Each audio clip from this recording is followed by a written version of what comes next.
Hello ladies and gentlemen of SeemsGoodMagic.com. This is Travis Simulant Sowers, and we're going to jump into this Twisted Color Pie cube. I've done one of these so far on stream. It was fun, although kind of a different cube than what I'm used to. Some of the cards seem like they were on an entirely different power level than some of the others. I'll leave the preview up like I usually do so you can see what's going on here. The idea is the colors are doing something different than what they normally do. It's like Dark Confidant's fine, Lab Maniac's fun. Snake Form, what does that even do? Turn to Frog, draw a card, okay. Like Restoration Angel looks like the best card here. The stuff that's kind of busted is like Planeswalkers, oppositions in the cube. I managed to get a recurring nightmare in the one we did on stream, which was kind of stupid. The white cards being so focused on gaining life is not particularly helpful. Like, we could try an Enchantress deck, but not entirely sold on that. I think I'll just take a creature that's not difficult to set up synergies with. A lot of things in the cube have comes into play abilities. It doesn't mean we're white, but we certainly could be.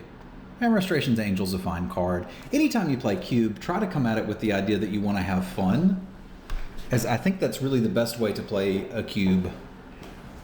Well, there's a Signet. There's also a Martyr of Sands if we really want to gain some life. Dreamstone Hedron. I don't know that we want to go that big. You can have some fun with the Trash for Treasure, for sure.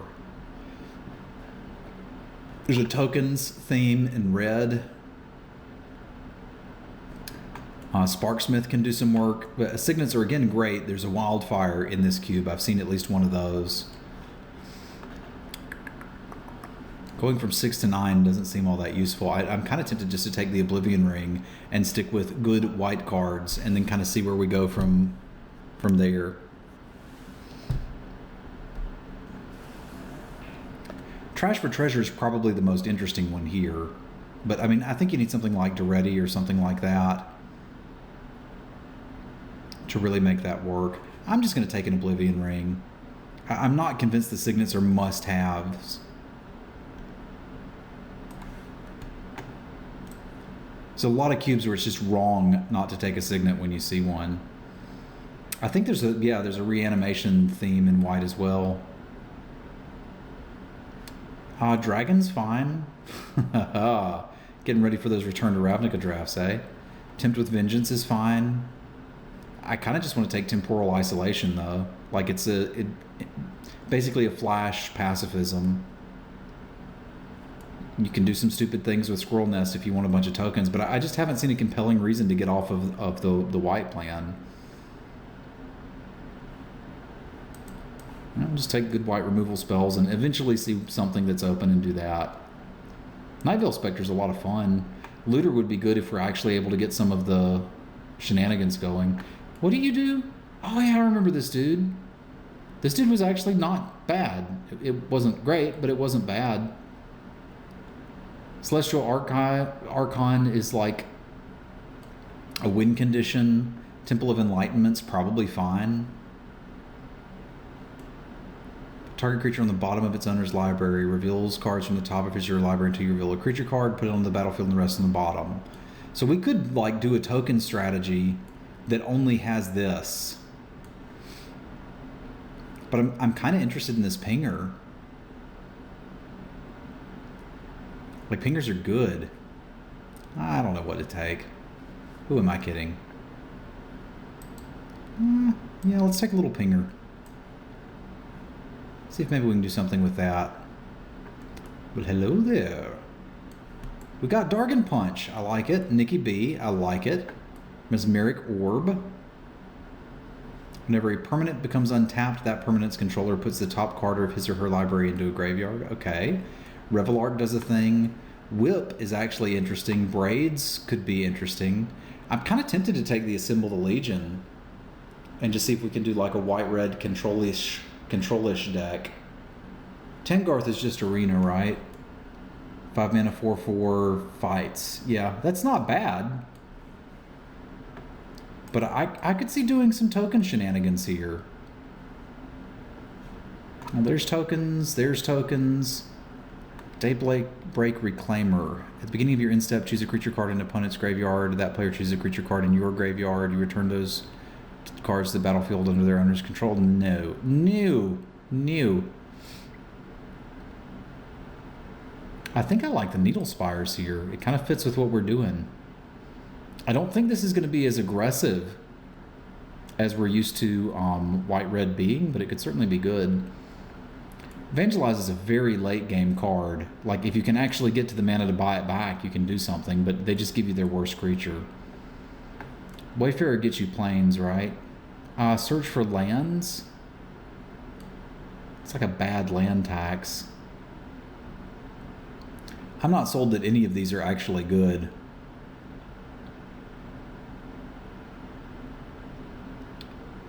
Yeah, I'm not really sold on these. I guess I'll look at this as a 5-mana edict that we might play. Beginning of your upkeep, you may choose a card type. If you do, each player sacrifices a permanent of that type. There's also a Wildfire. There's also a Descent of Dragons. Like, that plays nicely with the Symbol of the Legion and the other tokens themes. This plays nicely with any signets that we pick up later. Now, I didn't pick any up. I probably should have.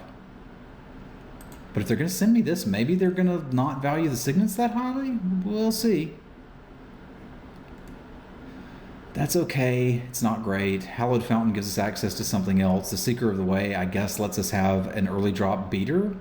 It's not really going in the Wildfire deck, though, is it? We don't have to play Wildfire. Cubes are fun. Cubes are fun. I'll take the Seeker. Again, it probably doesn't go in the same deck with Wildfire, but it might. Weird that Trash for Treasure is still there, but I think we're pretty far off of that, aren't we?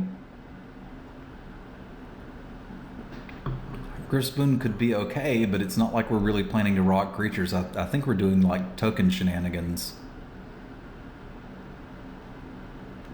I'll peel this. Maybe something comes together here. None of the cards we're super interested in are wheeling. So just take a Lumbering Falls. Archon's playable. I think I prefer that over the Temple. And Revelark could do something. It doesn't currently, but it could. Yeah, a bunch of interesting cards here. Sure, Replenish. So we're off to an interesting start. If I'd taken the Signet second, I think I would be a little more in on the Wildfire plan. But as it is, we're looking like some sort of white control deck with a Symbol of the Legion as a finisher. Celestial Archon's not bad.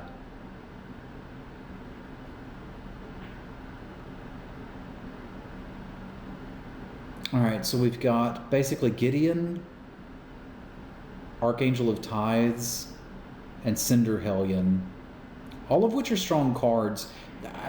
My experience so far with this cube has been that the Planeswalkers are almost unbeatable. Like, you kind of want to land a Planeswalker and then see if you can ride it to victory, and Gideon's certainly one that can do that. Like, Archangel of Tithes is great. It does a lot of things. I think we would be interested in playing that. But since we're already looking a little controlling, I think I like Gideon here. Again, I'm not 100% sure we're playing this Wildfire, but we might. I'm going to put it over here for now, so I'm not too tempted to just say it's an auto-include.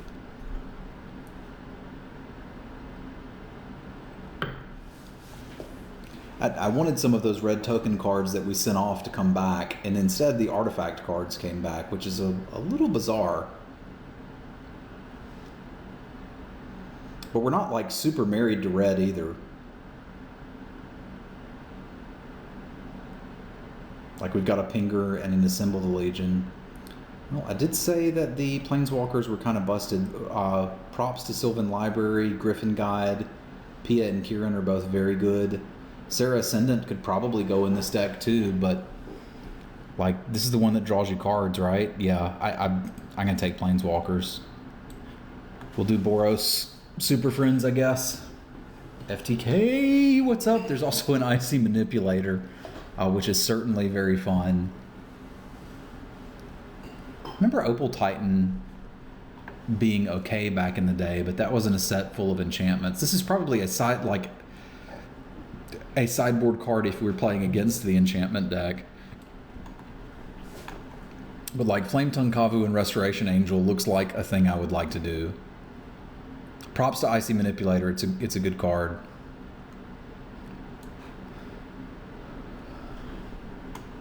Might want to get some low end curve here too. Like Revelark's currently not doing much, right? Power 2 or less, so it can get back this dude or this dude. It's a lot of 5 mana 4/3 flyer. But it could get better.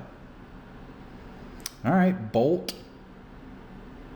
I like a Bolt. There's also a Boros Garrison. I like a Boros Garrison. There's a Cathodian. Like, I feel like we're not going to have too much trouble finding ways to kill people, and we might want some removal in this deck. We're looking at Isolation O-Ring. Yeah, just take the good stuff, man. Just take the good stuff. Well, hello there. Strip Mine, Mutavault, Dargon Master Outcast. Windborn Muse is interesting too, but I think now that we're in, I like the Dargon Master Outcast. I really like Strip Mine too, and I also like Mutavault. Our mana requirements are not necessarily going to be good enough to play either of these. I mean, you play the Strip Mine anyway. But what's got me excited about this is one of the reasons you don't want to play this on turn 1 is people mess with you. But if we're playing this Revelark, all of a sudden this starts to look like an actual card. I can go for that. I could play a Tech Edge as a poor man's Strip Mine, which I can take. Why would they put a textless version of a card in here? Like, I know what this does. It's 4 damage to target creature or player and 2 to you. But why make somebody who hasn't played the cube before have to hover over it forever to see it? I don't like that decision. Yeah, Tech Edge is fine. Lightning Crafter. I don't think we're running enough dudes to just be able to pull that off. Mortar Pod can certainly be fun with Assemble the Legion, and Hopeful Eidolon gives us access to something we don't currently have. But I'm kind of digging this Mortar Pod. Like, if we had a bunch of goblins, I'd be all about this, but we don't. Because that's a very powerful card if you can enable it. But we can do some Mortar Pod things. Shout out to Mortar Pod Podcast. Mark of Eviction can be quite fun. That's not what we're doing, though. Take a Tormenting Voice, I guess. Hope we don't play it. Sigil of the Empty Throne, eh? I mean, we're running 2 enchantments currently. 3, 4. I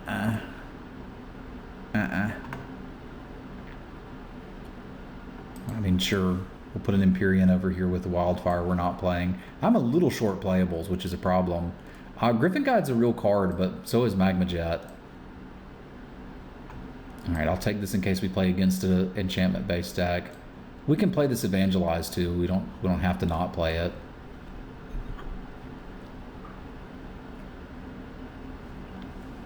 If we need like 7-ish cards from the next pack, that should be doable. That should be doable. I'll just hack a troll aesthetic. I do not find it aesthetically pleasing. Mutavault we might find room for. We kind of need to have wielded the Boros Garrison for that to be super realistic, but I suppose it could happen. Bargathorn's quite good.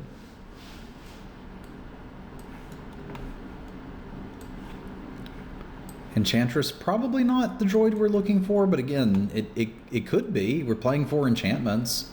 I just don't know that that justifies the cost of having a 0/2 in your deck.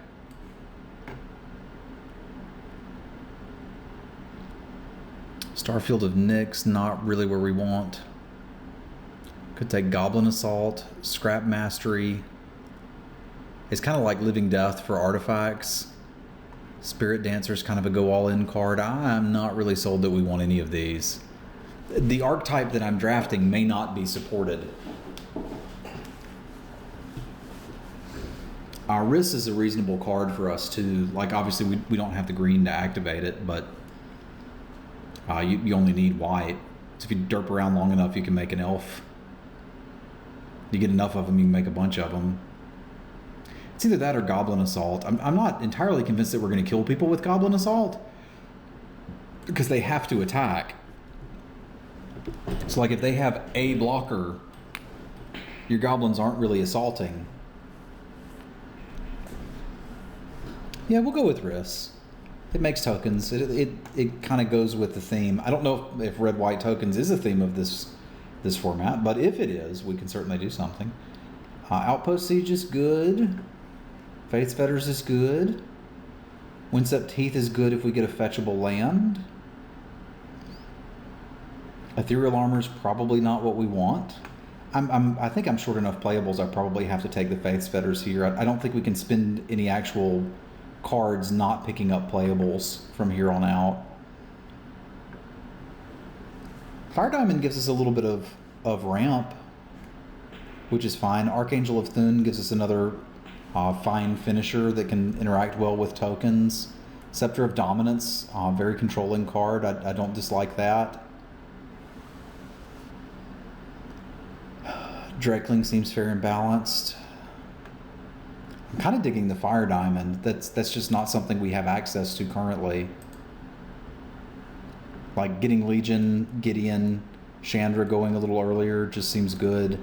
And it may convince me I can play Wildfire, even though I probably still shouldn't.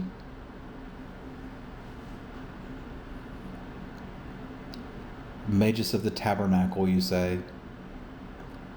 Charmbreaker Devils could be interesting. I guess it's getting back Bolt and Magma Jet currently. Should probably just take Heliod. Like, it's reasonable to say we could probably turn this on. It starts to make me consider playing some of those enchantment spells. And it does give us a way to fart out tokens if we have to. It's sort of like a Planeswalker. Are we going to be able to enable it, though? Not until very late game. Like, a lot of time it's going to come down and not do anything. Whereas Mana Tithe is just a nice, solid, safe playable. Like, we're going to have Isolation in play, O-Ring. It gives you one itself. It's probably the best card. Can you tell I don't know what I'm doing here? Opalescence, no. Throbbing Inspector, probably. Probably. I could see the Blinding Angel being fine too. Like it's an expensive card that makes your opponent not get to attack you anymore, which is neat. But I feel like a little bit of early game can never hurt. Wall of Omens is interesting. Propaganda, I remember Propaganda. Incendiary Command, what does that do? 4 to a player, 2 to each creature, destroy a non-basic land, or Wheel of Fortune? Wonder if we want Incendiary Command. It's either that or Wall of Omens, which again fits the overwhelm them with Planeswalkers plan. It's also a little bit of devotion for Heliod. And I'm probably in on the Mesa Enchantress at this point too. We'll do an enchantment count here in a minute. There's actually several cards here I'm interested in. The Syndic of Tithes is a card I liked quite a bit from Gatecrash. That extort really starts to add up after a little bit. Abbott potentially drawing us extra cards could be quite good. Abbott's also just as likely to flip something we can't cast. I think I'll take the Syndic. I can get behind that. Alright, so we've got Resurrection, we've got Fall of the Titans as another removal spell, and then we've got just a 2/1 for 2. What is our enchantment count at? 1, 2, 3, 4, 5. That's not enough to really consider that, right? Yeah. Fall of the Titans is just fine. It's not impossible for us to surge it either. I'll go with the Fall. If this is where the deck ends up, I'm fine with it.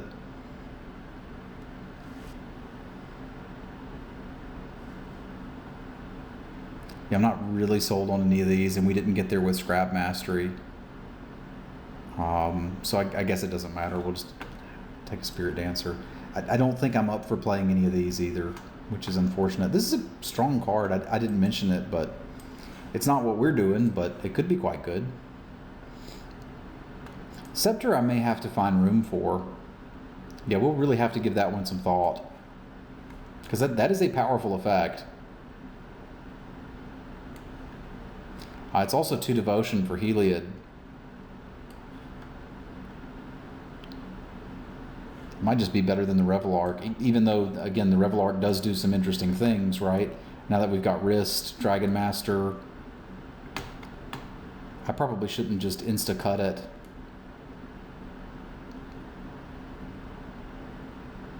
Get you back 2 things with power 2 or less. It's good here, good there, good there. Gets us the Pinger dude. It does return most of our deck. These cards don't actually do much. Take a War Gear in case we want to get super crazy aggro. Well, Blinding Angel's not crazy.